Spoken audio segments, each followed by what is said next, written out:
হতে গেলে কি মডার্ন ড্রেস পরতে হবে, না তোমাদের মতো সেজে গুজে আসতে হবে? কিন্তু স্যার, আপনি এত বড় একটা কোম্পানির ওনার, আপনার ওয়াইফ হিসাবে এনাকে তো আমরা মানতেই পারবো না। স্যার আপনার স্ট্যান্ডার্ড আর ওনার। না মানে স্যার, একটা কথা বলতে বাধ্য হচ্ছি। রাহুলের আগের পক্ষের যে ওয়াইফ ছিল, সেও আপনার ওয়াইফের মতন এরকম গাইয়া ভূত ছিল। তাই জন্য তো আমি তাকে ডিভোর্স দিয়ে আমি নতুন করে ওকে বিয়ে করেছি, সুন্দরী একজনকে। দেখুন স্যার, আপনার কাছেও কিন্তু সুযোগ আছে। হ্যাঁ, রাহুলের একজন ফ্রেন্ড আছে, আপনি কিন্তু তার সাথে একটা রিলেশন করতেই পারেন। অন্তত পক্ষে আপনার স্ট্যান্ডার্ডটা মেনটেন থাকবে। আর আপনার দেখে তাকে ভালোও লাগবে।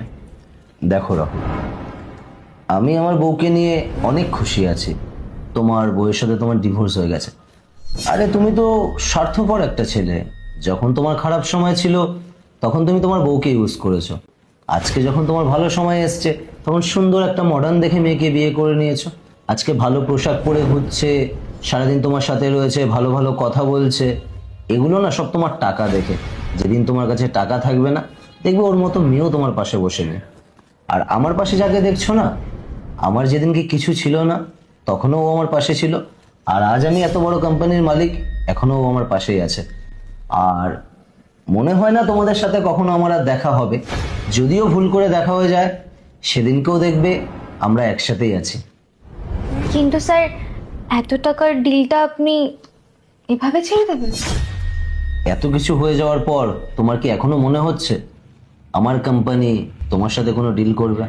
কারণটা কি জানো? কারণ তোমরা আমার ওয়াইফকে অপমান করেছো।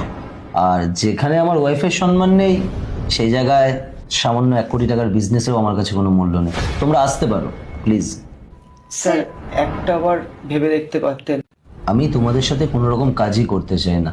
আজকে তোমরা যাকে গাইয়া ভূত নানা রকম